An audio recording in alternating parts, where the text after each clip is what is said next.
So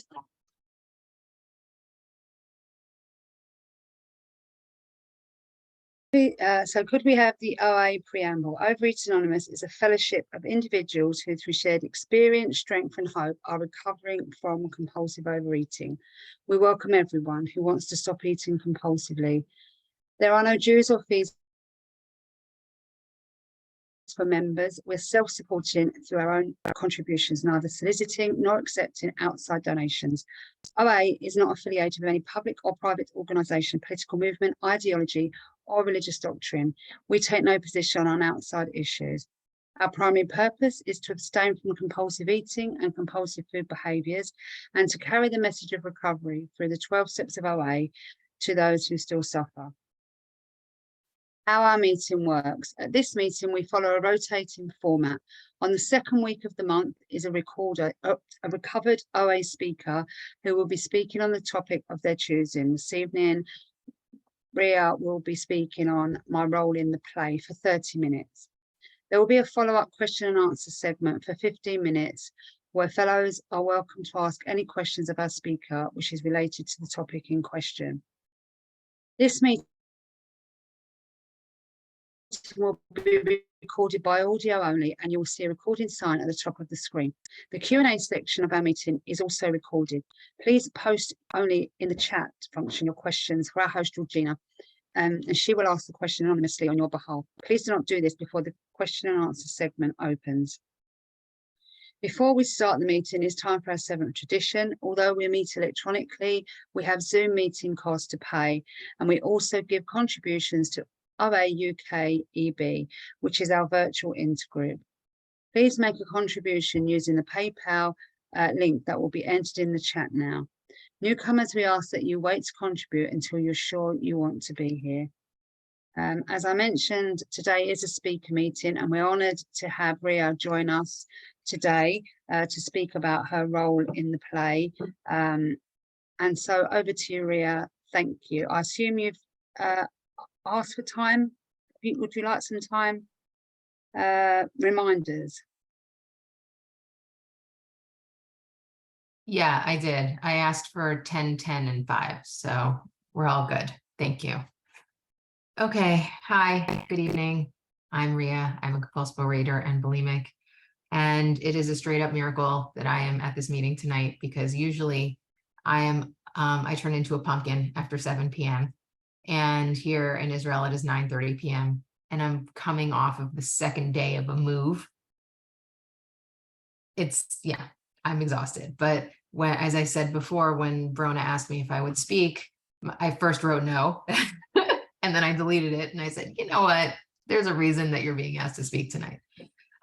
So what I wanted to talk about tonight was my role in the play, which is all about step 3. And before I go into it, I want to preface this by saying that even though I have experience and have had a spiritual experience as a result of these steps, I am by no means any kind of guru, because if you had spent any point of the last week with me, you would be like, yeah, or have you opened a big book? Like, have you ever been to a 12-step meeting before? Because like, if you're ever like, do I have any character defects? Just move to a new house. And then you will be like, oh, there they are. There they all are on parade. So, you know, at this point, I'm sick of me. My husband is probably sick of me. He is, but he won't say. And, you know, but that said, I'm speaking on a meeting anyway, so let's do it. So I'm looking on page 60 of the big book. I'm going to read through a little bit and then I'm going to speak. So if you have your big book, you can follow along with me. I'm looking at the bottom of page 60. So it says here, the first requirement. So they're talking about the first requirement, meaning the requirement of turning your will and your life over to God. So what does that mean? The first requirement is that we be convinced that any life run on self-will can hardly be a success. On that basis, we are almost always in collision with something or somebody, even though our motives are good. Most people try to live by self-propulsion. Each person is like an actor who wants to run the whole show, is forever trying to arrange the lights, the ballet, the scenery, and all the rest of the players in his own way. If his arrangements would only stay put, if only people would do as he wished, the show would be great. Everybody, including himself, would be pleased. Life would be wonderful. So first, I'll preface this by saying that when I was in high school, I was 16 years old and I was part of a drama program. in my high school where they actually hired a professional director to like come in and direct it. And I was like, yeah, thanks for coming. And like told everybody else like how to be in the play. So I actually have personal experience with what they're talking about. Because in my head, this is how it's supposed to go. And anybody else's perspective is not different, it's wrong. So if you just saw things the way I did, then that would be that. There's a speaker that I like very much from AA. I guess that's an outside issue. So if you're curious who it is, you can reach out to me afterward. But basically he talks about, he gives a great example of a guy who's cast in a play and his role is as the janitor. And his job in the entire play is to just be backstage, be in the backstage and sweep. Just sweep the stage the whole time the play is going. And that's his job. That's his role. Just sweep the stage. So the play starts. He starts sweeping. He's doing a really good job. He looks very convincing. He's got his broom, you know, he's got his like janitor's outfit, whatever. And then somewhere in there, he starts noticing what's happening downstage with the actors. Well, that guy gets the girl at the end, and that guy gets all the laughs, and that guy's getting this, this, and this. And all of a sudden it's like, well, this play's really, it's a tragedy, really. It's about this janitor who's not getting a break, who's being ignored on the stage. I should have a much bigger part in this play. So all of a sudden his perspective has shifted a little bit, right? Like, I'm not getting what I need, so let's try to get what I need. So let's see what he does, right? In trying to make these arrangements, our actor may be sometimes be quite virtuous. He may be kind, considerate, patient, generous, even modest and self-sacrificing, right? Oh, I'll go talk to the director, see how he's doing, ask him about his kids, maybe bring everybody a cup of coffee. On the other hand, he may be mean, egotistical, selfish, and dishonest. And that means, you know, talking a lot of crap behind everybody's back. Well, did you see what that one was doing during rehearsal? And blah, blah, blah, blah, blah. And so I would love to say that I'm the kind, considerate, patient, and generous type, but I'd be lying. I am the mean, egotistical, selfish, dishonest, throwing shade, talking shit, judging, you know, all that stuff. There is no one can do right by me. No one. Like my husband said to me tonight, he's like, I would never want to work for you. You know, like you know, it cannot do anything right. And you're going to hear about it. And I'll tell you something today. I moved into this house yesterday, and we took over for a friend of mine who lived here before. And I'm not going to go into details, and I'll tell you why in a minute, but basically she left some things in the house that were frustrating.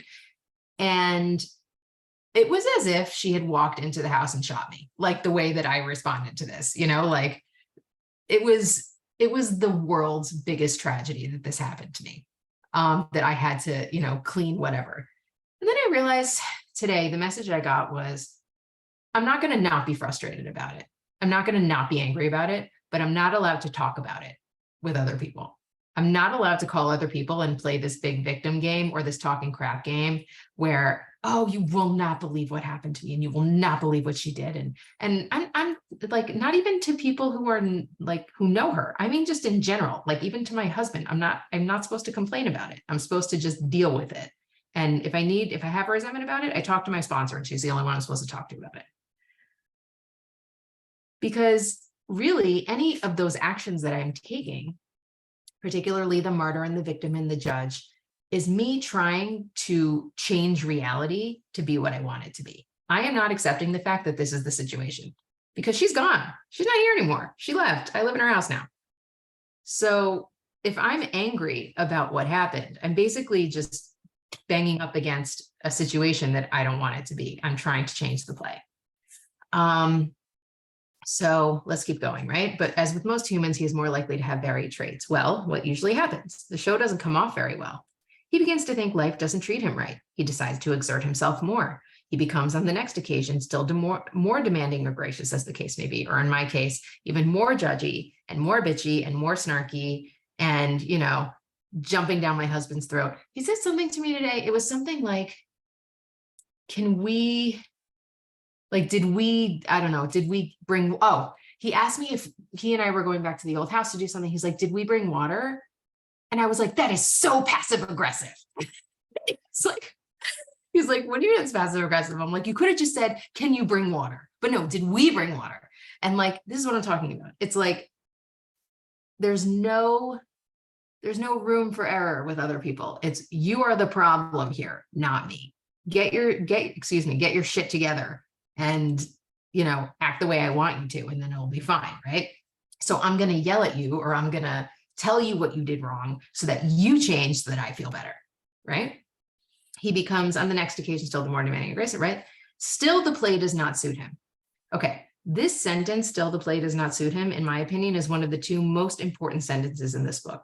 The first most important sentence is in the doctor's opinion, where he says that men and women like to drink because of the effect. It basically says they're restless, irritable, and discontent unless they can again experience a sense of ease and comfort that comes by taking a few drinks. Okay, so that's like, in my opinion, the most important sentence in this entire book, which basically explains the dynamic of alcoholism, which is essentially restless, irritable, and discontent come first, then we medicate with alcohol, versus the misconception that we're drinking and therefore we're restless, irritable, and discontent.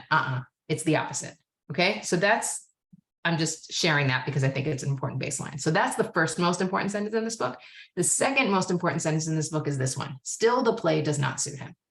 Okay, and it's directly related to that sentence, and I'll tell you why. Essentially, if I bend myself over backwards to try to make my life and my situation look exactly the way I want it to, and let's say a miracle happens and like Mercury's in retrograde or something, and somehow my kids behave and they say please and thank you and they clean up after themselves, heaven forbid, and my husband does everything that I say, and I, make a lot of money, and my house is magically clean, and everybody's super nice to me, and everybody says I look cute, and my hair is on point, and everything is just rolling, and everything is, I have the house, the car, the job, this, the that, the vacation home, all the things and all the situations the way I want it to be. I guarantee you there will be something that doesn't sit right with me. It will never be enough. That is my disease. That is the restless, irritable, and discontent that they're talking about in the beginning of the book. It's not always that I'm so pissed off at everyone. It's just this feeling of like, something's off, like something's missing, I need something is not, not jiving here. It's this sense of like the puzzle piece is almost fitting, but not quite. And sometimes that can be like super uncomfortable, like a tiny splinter that just takes all of your attention. That's what this is about. I have this misconception that if I organize everything outside of me to be a certain way, that my internal will feel better. But it's actually the opposite. If I focus on creating internal balance and focusing on connecting with my creator, all of the externals work themselves out. And by the time that I'm really deeply connected, I don't give a shit about the externals anymore, because I realize that I have what I need already. But it's so antithetical to my default setting, which is just like, give me everything and I hate all of you. Like that's literally it. Like, get out of my way, it's mine. Thank you so much. So still the play does not suit him. That's I just want to give that like one more moment, I just moved to a really beautiful house. God really blessed us. Lots of space. There's a pool, sunshine. There's a beautiful balcony where I can go outside and do yoga and hang out with my dog. Like it's a really beautiful house. You know what I focused on today? How dirty the oven was. Okay. How nasty the oven was. So still the play does not suit me. Okay, guys, this is how I roll. Okay. Admitting he may be somewhat at fault. Like, okay, listen, I know I haven't been perfect, but he is sure that other people are more to blame. Like, listen, if she could just get it together, I wouldn't have to be like this, right? That's an automatic default setting for me. Like, it's their fault. I should say that it used to be. I would say at this point, after 20 years in the business, I've started, I think my reflexes have changed a little bit. Not to say that I don't want to blame everybody else for my problems, but I am a little bit better. Like, I said something to my son the other day. I yelled at him because I told you I'm not on my game this week because of the move. And he said something like, and I apologized to him. And he said, no, I understand, it's their fault because they did blah, blah, blah. And I said, nope, I am responsible for my own choices. The end of story. It does not matter what anybody else does. I am responsible for my own choices. But it took me 20 years to get to that, because initially it was, everything is your fault. When I was a kid, when I was younger, it's my mother's fault. It's the fact that I don't have a boyfriend. It's the fact that I don't have enough money. It's the fact that I live in this community or this place, or this person is not being nice to me. The list goes on and on and on and on, right? Like we just assume that it's their fault. So he becomes angry, indignant, self-pitying. Self-pity is I'm a professional self-pitying, which is why it turns me off so much when people feel sorry for themselves because I'm like, oh, get over it. Whereas, I'm like, oh, poor me. What is his basic trouble? Is he really not a self-seeker, even when trying to be kind? Is he not a victim of the delusion that he can wrest? The word rest, by the way, means to forcibly pull something. Wrest satisfaction and happiness out of this world if he only manages well. So let's talk about that sentence, right? So he has a delusion, right? A delusion is an idea that persists psychotically, okay? So he wants satisfaction and happiness. That's his goal, right? Because he doesn't have those things. He is dissatisfied and unhappy. So he assumes that in order to get satisfaction and happiness, I need to go out there and get it. To be fair, we have been trained and raised to live this way. I'm an American. I live in Israel now, but I'm an American. So it's pull yourself by the bootstraps and get it together. You want something, go get it. Everybody can be a rock star in America. So this is what we've been taught. Everybody says, this is your life, go out and live it. But we don't realize that it's not our job to wrest satisfaction and happiness. We're not going to go out there and get it from anything, because the satisfaction and happiness we get from that is ephemeral. It doesn't last. Just like anything. If I'm placing my desire for satisfaction and happiness on anything outside of me, that satisfaction and happiness, even if I have it, won't last. It can't, because that's the nature of things. If I, for example, place my satisfaction and happiness on a relationship or a person, right? Well, people are fallible. And let's say even that they're not, let's say I find this perfect person who's the most perfect relationship for me and everything is great all the time. And I'm not even talking romantic. I'm talking about friendship or family, whatever it is. Eventually one of us is going to die. Eventually one of us is going to not be there. I can't place my desire for satisfaction and happiness on something outside of myself. And I'm not talking about getting it from me, not me being the source, but something beyond me being the source, because I think that satisfaction and happiness are something out there when really, and it says it in the big book also that, we all discovered the great truth down within us. That's where it is. If I want satisfaction and happiness, I have to go in and I have to clear out my stuff so I can be someone with whom I am satisfied and happy, and develop a relationship with my creator, which is eternal. Therefore, satisfaction and happiness do not end. To me, it's like A plus B equals C, but like I couldn't quite figure it out for a really long time. Okay. Is it not evident to all the rest of the players that these are the things he wants? I mean, if I told you how many times I spoke over my husband or I spoke over my kids and I'm like, just do it like this, like just do that and all your problems will be solved. I might be totally right. No one really appreciates it. No one wants to hear what I have to say. Like just do it this way and everything will be fine. What my ideas are, even if they're good, even if they're right, they're irrelevant. They're only relevant to me. They're not relevant to other people. And yet I insist on sharing them with everyone. So, go figure.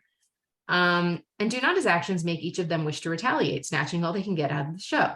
Is he not, even in his best moments, a producer of confusion rather than harmony? So I use an example. I don't know how many of you remember the show Charlie's Angels. Some of you have probably heard me say this before. But basically, there was a show back in the 70s called Charlie's Angels. They actually rebooted it and made a couple movies of it in the 90s, if you're a little on the younger side. But anyway, the show, every episode would open and there were these three women who, had the feathered hair and the bell-bottom jeans, and they were super cute. And they're all sitting around and there's this speaker in between them. And there's a male voice coming through the speaker and says, "Hey, angels." And the angels are like, "Hey, Charlie." So Charlie, the guy coming out of the speaker, is the director. He's the guy who's in charge, okay? They are the agents. An agent is someone who goes out and fulfills a mission for a higher authority. So in this case, Charlie is the higher authority and the angels are the agents, okay? So every episode is Charlie gives them their mission. They say over and out, we go and do it. And then they go and they, blow up a building, or they kill the guy, or they get the jewels back, whatever it is. End of story. Good job, angels. Okay. Now imagine at the beginning of the episode, Charlie gives them their mission and they're like, we don't think that's a good idea. We're not going to do that. I think we're just going to do blah, blah, and blah. Or no, I think I just want to go shopping, or I just want to go to a hotel.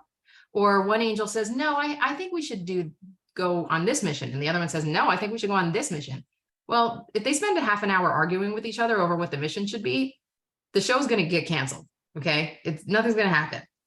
So, but that's what we do. We decide there is a Charlie. We all have a Charlie. We all have a higher authority that's trying to tell us what to do, but we insist on arguing and trying to get our way. And then we're dealing with every other human being on the planet who's doing the exact same thing. And then we wonder why we're always in conflict with people. Because that's what we're doing. We're angels who think we're Charlie, and then we go out and bump into other people, other angels who think that they're Charlie. Okay? So our actor is self-centered, egocentric, as people like to call it nowadays. He is like the retired businessman who lolls in the Florida sunshine in the winter, complaining of the sad state of the nation, the minister who sighs over the sins of the 20th century, politicians and reformers who are sure all would be utopia if the rest of the world would only behave, the outlaw safecracker who thinks society has wronged him, and the alcoholic who has lost all and is locked up. Whatever our protestations, are not most of us concerned with ourselves, our resentments, or our self-pity. So what do all these people have in common? It took me a long time reading this paragraph. Like, why are we reading about these people? And the bottom line is this. Each of these people are in a position in which they have the capacity to do something to improve a situation. And instead, all they're doing is looking out and saying, it's their fault it's like this, right? If you have a retired businessman, that means there's someone of means who's hanging around in Florida in the wintertime and saying, oh, the world is such a mess. Well, what are you doing to help? Why aren't you taking some of that money and donating it to people? Or, just volunteering your time. You are retired, the minister who sighs over the sins of the 20th century. Okay, so they're all sinners and you're a saint? Come on now. Politicians and reformers who are sure all would be utopia if the rest of the world would only behave. If you introduce me to a politician who actually behaves themselves, I would love to meet them. The outlaw safecracker who thinks society has wronged him, right? People who go out and commit horrific crimes and then, say that they're the victim. And of course, alcoholics who have lost all and are locked up. So there is no better example of someone who is pure self-centeredness than an alcoholic who has hit their bottom, because it's everybody else's fault that this happened to me. My crappy childhood, or the fact that I went through A, B, and C, or, I've had people say to me, if you went through what I went through, you'd eat too, or you'd do this. Maybe, but doesn't mean I have to. And by the way, I don't say that with judgment, because I used every reason under the sun to, eat compulsively. Okay. Selfishness, self-centeredness. We're on page 62. That we think is the root of our troubles, driven by 100 forms of fear, self-delusion, self-seeking, and self-pity. We step on the toes of our fellows and they retaliate. Sometimes they hurt us, seemingly without provocation, but I have 5 minutes left? Okay, cool, thank you. Invariably find that at some time in the past, we have made decisions based on self, which later placed us in a position to be hurt.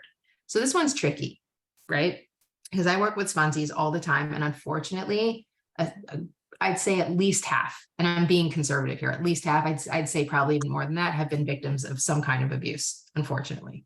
So there are situations, and even obviously less extreme situations, but there are situations in which like bad things happen to people and it's nobody's fault. It's somebody's fault, but it's not the victim's fault. Let's put it that way. There are instances where somebody is 100% in the clear. They did nothing wrong. However, if I set up an expectation that something or someone should not be the way it is, that's on me. Now, this is a whole other conversation. But for example, if I have somebody who comes to me and says, listen, my mother is demeaning and she's critical and she's this, and this, and I'm going to visit her today and I'm gonna, and I resent that I have to go. Well, are you going in expecting her to not be those things? Because if you already know she is, and she's going to act in character, she might say things that are way off base. But if you expect her to not do that, that's on you. Doesn't mean she's right, and it doesn't mean it's fair. And I wish you had a mom who was sunshine and roses and said all the wonderful things. I really wish that for you. But if she's not that, and you're expecting her to not be that, that's your part. So in general, even if somebody is 100% wrong and I'm 100% right, quote unquote, if I do not accept that things happen to me, if I do not allow myself to forgive, and I'll get to that in a second, I'm placing myself in a position to be hurt. A few years ago, I was in a situation, it's a long story, but basically, like, because of like community politics, I ended up losing my job, losing my home. It was a really, really traumatic, bad situation. And I was 100% in the right. In fact, I even sued the people that like had done this to me, and I won. So this is not a question of, you know, there were shades of gray here. Like, I was a victim of a very difficult situation. That was not the problem. The problem was that for a few years afterward, I held on to my resentment at the situation, and I held on to the injustice of it because I wanted my justice. Because somewhere in there, probably because I was raised by Disney movies, I assumed that everything's going to work out in the end, that the bad guy gets his comeuppance and the good guy wins, and everything is just, and the superheroes fly in, and I get my moment where, you know, I get my moment. And then I relapsed. And I was willing to sacrifice my recovery on being right. And then it turned out that I was still right, but I wasn't abstinent anymore. So I had to get well again. And while I was in, you know, getting my abstinence back, I was listening to a speaker who I really like, same person I was talking about before. And he said something about forgiveness, which I never forgot, which was essentially, forgiveness is giving up hope of having had a better past. I'm going to say that again. Forgiveness is giving up hope of having had a better past. In other words, I'm not saying that what you did to me was right. I'm not saying that it's fair. I'm not saying that it's okay. It's not okay that it happened. But I'm going to let go of the fact that I wish it didn't happen. It happened. There's nothing I can do about it. Unjust and horrible things happen to people every single day. In the deal I made with God, I'm abstinent and I'm working a spiritual program, so now nothing bad's supposed to happen to me. No one promised me that. There was no contract that anyone signed anywhere that said that. And so I had to get to that place of saying, I forgive the situation. I forgive the people who did this to me, not because they were right and not because it's fair, but because I need my serenity and I need to move forward with my life. So it happened once. It happened 4 years before that. But if I'm still angry about it and I lose my abstinence over it, then I'm placing myself in a position to be hurt. I'm doing what they did to me over and over and over again. So if I want to get well, I have to stop doing that and placing myself in a position to be hurt. So our troubles, we think, are basically of our own making. That is a terrible pill to swallow, but it is. Because at the end of the day, my problems are not actually problems. They're just situations that I choose to look at as problems. They arise out of ourselves, and the alcoholic is an extreme example of self-will run riot, though he usually doesn't think so. Above everything, we alcoholics must be rid of this selfishness. We must, or it kills us. And by the way, sprinkled throughout this book are these really charming death threats. They'll tell you, if you don't do this, you're going to die. God makes that possible. And there often seems no way of entirely getting rid of self without his aid. Many of us had moral and philosophical convictions galore, but we could not live up to them, even though we would have liked to. Neither could we reduce our self-centeredness much by wishing or trying on our own power. We had to have God's help. So in other words, our selfishness is not something that we can think our way out of, because our thinking is what brought us to that. Einstein said that we cannot solve a problem with the same thinking that created it. So my mind there's no way I can get out of this maze by myself, because my mind is what created this maze in the first place. Just like with the food, I need God to come in and take my selfishness away.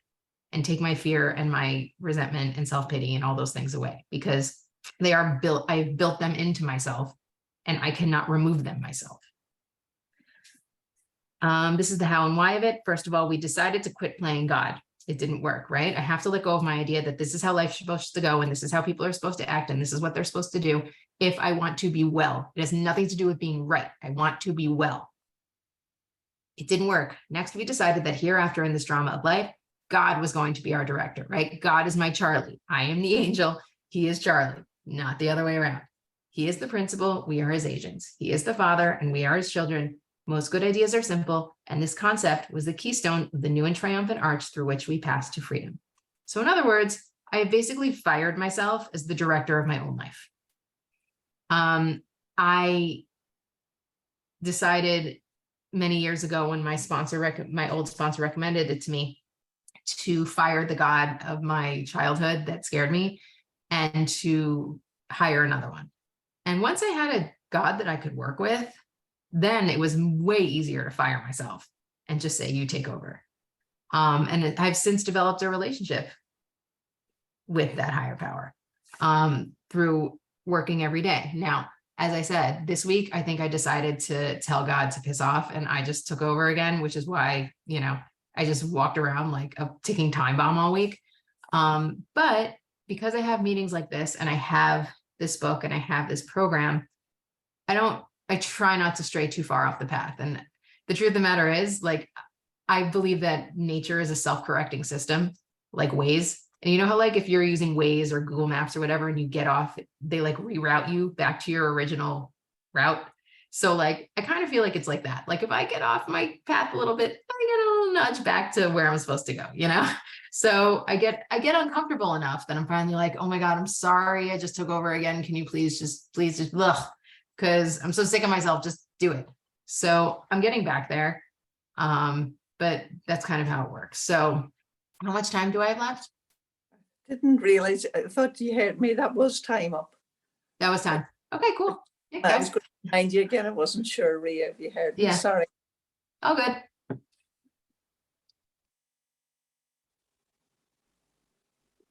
Thank you so much, Ria. That was amazing. Recap of step 3. So thanks for what you shared. We'll now open the question and answer section of our meeting, which will also be recorded. So please only post your questions into the chat function, and our host Georgina will ask our question on your behalf. So over to you then, Georgina, for the questions. Thank you. Oh, thank you so much, Ria. Has anyone got any questions for Ria? If you want to post them, as Linda said, and I'll post them to her. I'll kick us off, actually, Ria. I'd love to know, you mentioned towards the end of your share about you've developed a relationship with your higher power. I wondered whether you could describe how you developed that relationship and what that's like for you today, please. Sure. So every morning I meditate, I pray, I try to talk to God, like with my voice, which is for me is a struggle. I also do two-way prayer where I'll write to God and ask for guidance and, get answers back. I read a lot of spiritual books, do yoga. That's a part of my spiritual practice. Being outside is very spiritual for me. And obviously just working the steps and being in fellowship is where I pare down all the things that are blocking me. That's where I've had these experiences that have changed my whole reality. There was one night after I did a 7th step where I was sitting in my living room, and I felt like reality as I knew it sort of melt away. And I knew I was in God's presence the way I know I'm looking at you on the other side of that screen. And it was an experience. It wasn't a concept. It wasn't a belief. It wasn't an idea. It was an experience. And it came from just following the steps and doing the work. So, and obviously working with others is part of that as well. Wonderful. Thank you so much for that. Okay, so your next question is, can you please repeat the phrase about forgiveness, please? Sure. Forgiveness is giving up hope of having had a better past. Thank you. And here's just a little bit of feedback for you, just to say thank you so much. The person shared that they got so much from your share. That's really lovely. Okay, the next question is, love the idea of giving up hope of having a better past. Are there specific activities you use when you became aware of needing to forgive someone? Praying for them, which I hate doing, but it, there's that. Writing also, two-way prayer. I would say also when I do my 4th and 10th steps. So one of the things that I do are turnarounds, where, I have to look at the lies I tell myself. And a lot of the time, one of the lies I tell myself is I would never do what they did. When, even if it's not to the same extreme degree, I do plenty of things that are on par with what other people have done to me. So it evens the playing field a little bit. It may not take it away immediately, but also just expressing the willingness to forgive, it sort of happens organically. Sometimes it's, I don't forgive them, but I want to forgive them. Please help. And it goes from there. Thank you. Next question is, what do you do if a sponsee can't see their selfishness in steps 4 to 5? If they can't see their selfishness in step 4, then they're not doing it right. By the time they're done with their step 4, their selfishness should be very, very clear. You just follow the directions out of the big book and it's all there right in front of you. And if they don't see it, then they're going to go, I would have my sponsee go back and look a little deeper. Thank you. And can you share your experience, strength and hope around how you've learned to pause before launching into being the actor? That's nice that you assume that I do that. So how do I pause? So I honestly, I have this, I don't know if you can see my puppy. My puppy's sleeping in the crate, right? So I'm kind of like a dog where like, eventually, like if you kick me enough times, I start to get, or like you tell me no enough times, eventually I'll figure out that I'm not supposed to do that. So I don't know if it's pausing per se, although sometimes it is. Sometimes it's like, just Rea, shut up, shut up, shut up. Just don't say anything. Just don't say anything. But I think sometimes the natural consequences of how painful it is when I start getting in the way are intensified enough that I'm like, yeah, maybe I won't do that this time. I think it's that. Or I'll just walk away from the situation and call my sponsor and say all the things to her that I wish I could say to the person. But in general, what I remember what one sponsor said to me, which I try to practice and I'm not good at, but I try, which is like, if you can't, you're not going to help everybody, but just don't hurt them. Like if you're not going to change everyone's life, but like leave them like as good as they were when they came into contact with you. You know what I mean? So that's what I got. Thank you. So the next question is, but firstly, thank you for a great chair. And was it difficult for you to obtain abstinence after your relapse? No. The reason for that was because the relapse I had was within the framework of a redefined abstinence. So I was working with a sponsor at the time. So I hesitate to get into details about this because I know there are lots of variations of this disease. And for some people, it's, people do different things in different ways, but I'm a compulsive overeater and bulimic. So for me, having a weighed and measured food plan where I don't eat flour and sugar is like the foundation of my abstinence. It's what I need to do. My meals have a beginning, middle, and end, and that's what it is. I don't tell anybody else what to do about their food, but that's what works for me. And then because I was stuck in that resentment and working full-time and not going to meetings, I got this idea in my head that I could start intuitive eating flour and sugar and pretty much anything else I wanted and not weigh and measure. So I fired my sponsor and I got a new sponsor who was doing it that way. And I was working with her. And then I had a few binges, and it scared me enough to say, you know what, this is not something I can do. And when I was willing, I went back to my old sponsor and I said, I want to do it again. I want to go back to the way I was. Like I was so uncomfortable with doing it the way I was doing it. And the obsession was so intense that it wasn't a struggle for me to get abstinent, because I just wanted it. I wanted to go back to the way it was. It wasn't something, thank God, it wasn't something I had to fight for.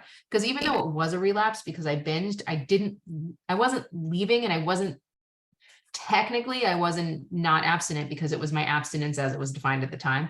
But like, that's whatever, it is what it is. My point is, like, it wasn't a fight because I didn't like how I was operating and how I felt in that stage. So it was easy for me to say, I'm done with that.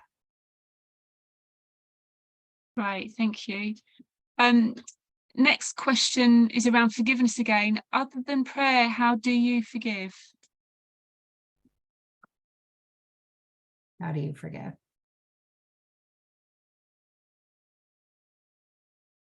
I would say the best way to forgive is to maybe forgive yourself first. Because if I'm so busy, if I can't accept myself as I am, there's no way that I can accept other people and accept life as it is. Yeah, I mean, I would say check your expectations, check the stories you're telling yourself about the way your life and you are. You know, today, for example, my husband and I were outside in the yard. It's like, I'm in Israel, right? So it's like, it's basically the surface of the sun. Okay. It's like a billion degrees outside. And we're outside in the yard, like doing yard work. And all I'm thinking of is like how I grew up, like a spoiled rich girl. And like when I was young, my mom would have just paid someone to do this. And like, I shouldn't have to do this. But that's the lie right there. I shouldn't have to do this. Says who? Says who? Just because I had a reality that was one way for a period of my life, which, by the way, is a fraction of my whole life. Like, that period is long gone. But I still have this persistent belief that I should be the exception to the rule. So what's your story? You know, if somebody did something to you, well, the story could be, well, they shouldn't have done that. Says who? Maybe that's exactly what they should have done.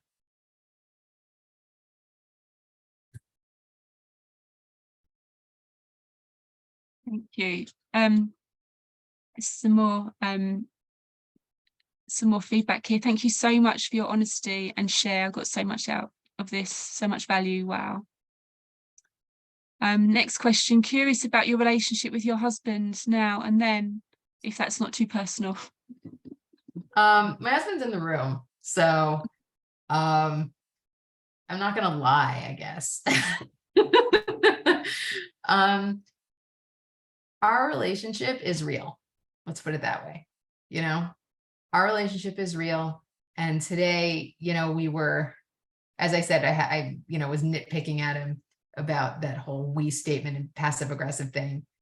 And 10 minutes later, you know, after we fought in the car, we were laughing. Because not just because we're, you know, bipolar or anything, but because we're able to be honest with each other about the situation and ourselves and our own flaws. And I think also, and it's really a miracle that I've managed to be in a marriage for 16 years. Like, I couldn't keep like a plant alive, let alone, you know, a marriage for 16 years and 5 kids and, you know, multiple moves and homes and etc. So I would say, yeah, I think our relationship is an honest one. And we call each other out on our imperfections. But if you have, the thing is, if I reserve the right to call him out, I have to also be willing to hear it if he says it back. You know, no double standards. Also, he still thinks I'm cute, so I can get away with a lot. Just kidding. Oh, brilliant. Thank you. Next question. If a sponsee does not follow your suggestions, how do you deal with that? That's their problem. I just wait for them to come back and say, I wish I had done that. Okay, so now you know. It's none of my business. If you don't, but I will say this. I am very straight up with sponsee when people come to me and ask me to sponsor them.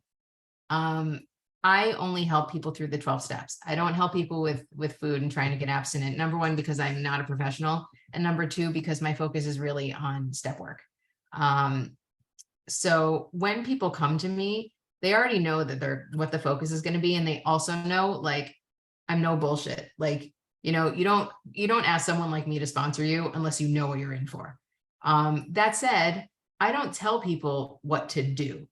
I make suggestions and I'll tell them, you know, I'm not sure that's a good idea, or maybe you want to try this, but I'm in no position to try to control anybody or give advice or anything like that. It's not a power dynamic. I'm here to help you have a spiritual experience. That's basically it. This is how I had one. If you want to do it, excellent. If you don't, and you want to fight with me, I'm not interested. I don't join fights I don't have to join every fight I'm invited to. If you don't want to do it, that's totally fine with me, but maybe I'm not your girl.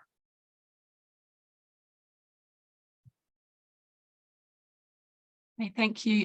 So the next question is, could you, well, firstly, thanks for a great share, lovely share.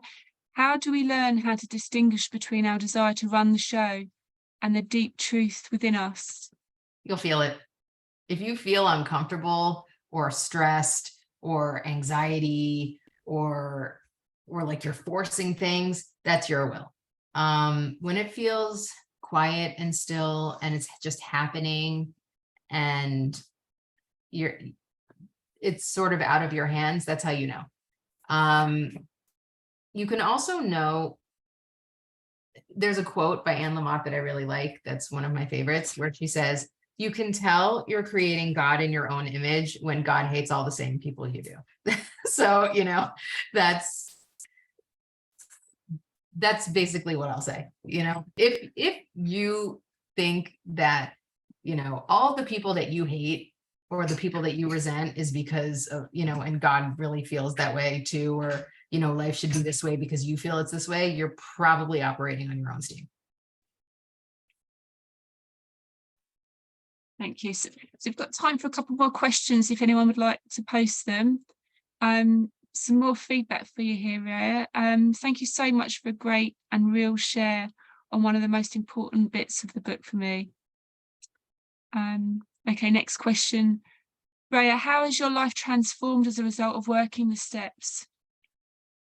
Well, I'm alive. That's the first one. I didn't expect to live past 21. True story. Between like I made a deal with myself that when I saw a certain weight on the scale and I knew I was getting to it, that I was going to kill myself. If I hadn't found program, no question, I'd be dead. If something else had, you know, I was also bulimic, like there were a lot of complications. There could have been a lot of complications there. So that's one. I live in a normal sized body. That's because of abstinence. And I've maintained a normal sized body for 16 years, which couldn't have been possible. But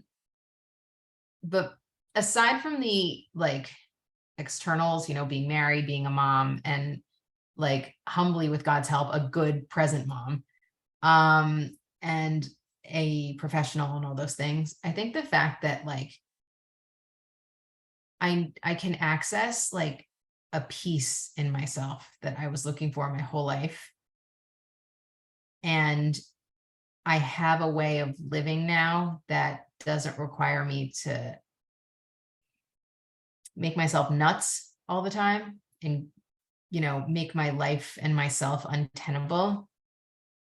I have an authenticity now that, because I understand the value of being real and seeing the dark places in myself and not being afraid to share them, I have nothing to hide anymore. I'm just real. And I know that the people in my world appreciate that. But I'm not doing it for them. I'm doing it for myself. I enjoy my own company today. So that was something, I couldn't be alone. I never, you know, that was not something that was a possibility in my world.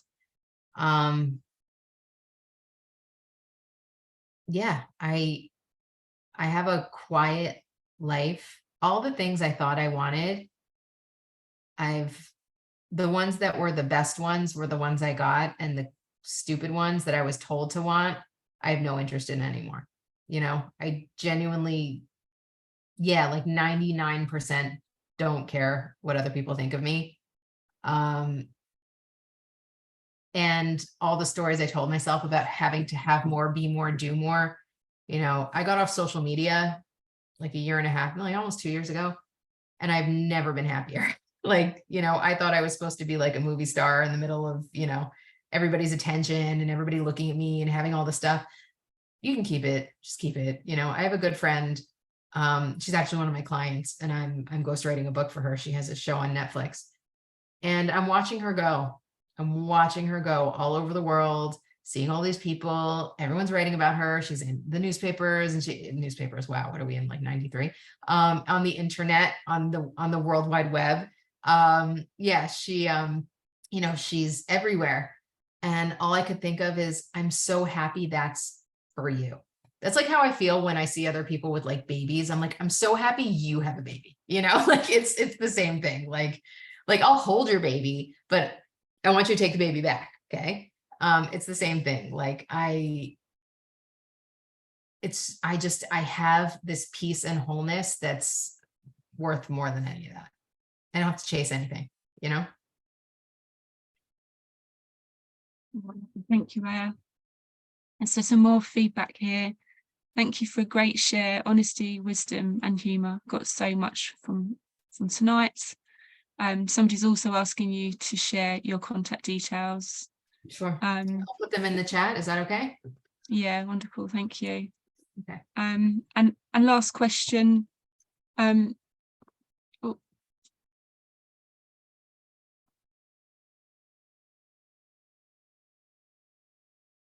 Sorry, one moment.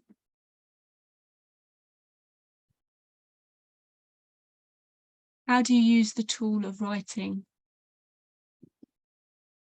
How do I use the tool of writing? I use it through two-way prayer mostly. If there's something I feel like I need to, and of course, like fourth steps and 10th steps. If there's something I feel like I need to say to somebody, sometimes I'll write it out first. I'm also a professional writer, so there's like spiritual work going through there too. So. Oh, fabulous. Thank you so much, Rea. I think that's our time now. So I'll hand back to Linda. Thank you.